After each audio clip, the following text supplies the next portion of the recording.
Have you ever wondered why every great empire in history, from the Romans to the Mongols, eventually crumbled?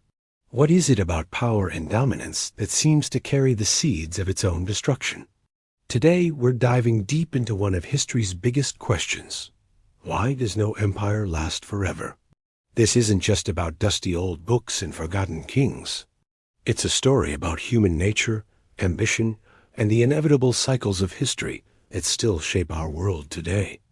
So, grab your virtual passport, because we're about to embark on a journey through time, exploring the epic rise and dramatic fall of the world's greatest empires. Let's start with the big one, the Roman Empire. For over 1,000 years, Rome was the center of the Western world. Its legions were unstoppable, its engineering was revolutionary, and its laws formed the bedrock of modern legal systems. At its peak, the Roman Empire stretched from Britain to Egypt, a colossal territory governed with an iron fist. So, what went wrong? Well, it wasn't just one thing. Imagine trying to manage a company that's grown too big, too fast. Communication was slow. A message from Rome to Britain could take weeks. This made it incredibly difficult to govern effectively and respond to threats. This brings us to our first major reason for imperial collapse: overextension. Empires are like rubber bands. You can stretch them, but stretch them too far, and they'll snap. The Romans constantly had to defend vast borders against so-called barbarian tribes. This required a massive, expensive army. To pay for it, they raised taxes, which squeezed the common people and weakened the economy. They also started debasing their currency, mixing cheaper metals into their gold and silver coins. This led to rampant inflation, making people's savings worthless. Sound familiar? These economic pressures created a vicious cycle of decline. But it wasn't just external threats. The real rot often started from within. Political instability became the norm in Rome. Ambitious generals and power-hungry senators were constantly vying for control, leading to endless civil wars. In one 50-year period known as the Crisis of the 3rd Century, Rome had over 20 different emperors, most of whom were assassinated. When the leadership is in constant chaos, how can an empire possibly function? The social fabric began to tear apart. People lost faith in their leaders and the Roman system.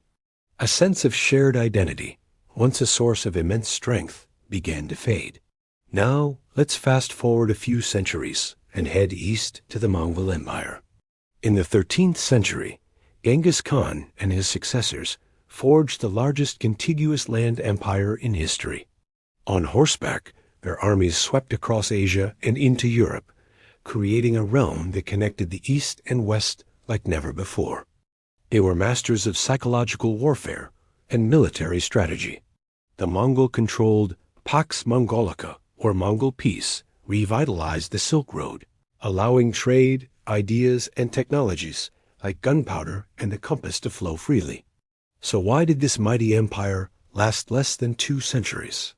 Again, we see the problem of size. After Genghis Khan's death, the empire was divided among his sons and grandsons into different khanates. While they were theoretically part of one empire, they soon began to operate as independent and often rival kingdoms. The Golden Horde in Russia, the Ilkhanate in Persia, the Chagatai Khanate in Central Asia, and the Yang Dynasty in China each developed their own unique cultures and political goals. That famous Mongol unity began to fracture. They were a nomadic people who had conquered settled civilizations, and they struggled to adapt. Over time, the Mongol rulers in China and Persia adopted the customs and religions of the people they ruled, gradually losing their distinct Mongol identity. They were assimilated. This cultural dilution, combined with succession disputes and internal rebellions, led to the eventual disintegration of their vast empire. Let's look at another classic example, the British Empire. This was an empire of a different kind, a global maritime empire. At its height in the early 20th century, the British Empire ruled over a quarter of the world's population. The saying, "the sun never sets on the British Empire," was literally true. They built their power on naval dominance, industrial might, and a global trade network.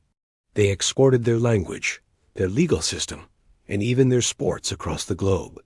So, what brought this superpower to its knees?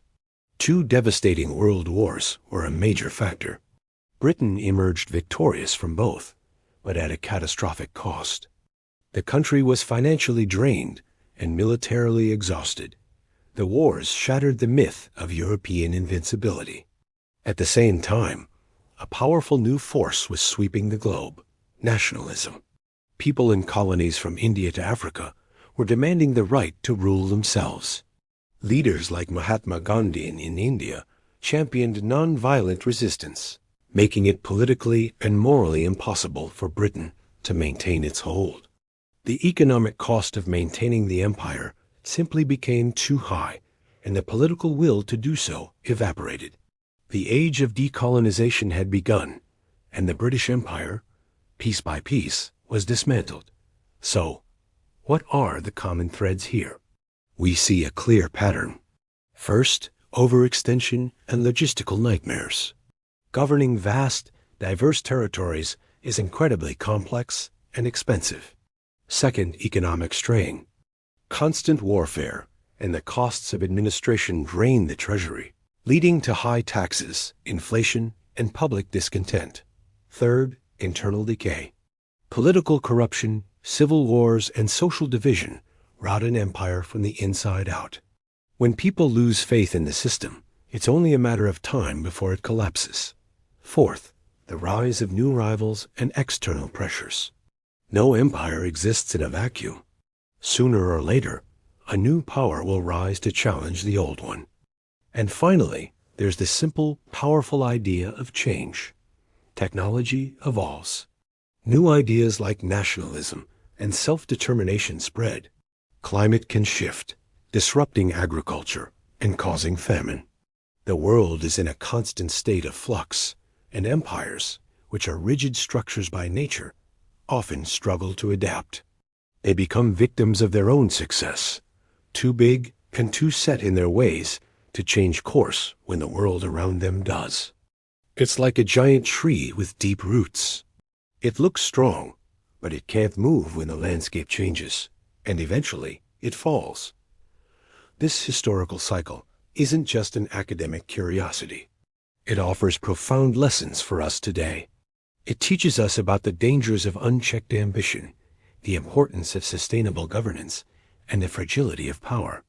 It shows that military might alone is not enough to secure long-term stability.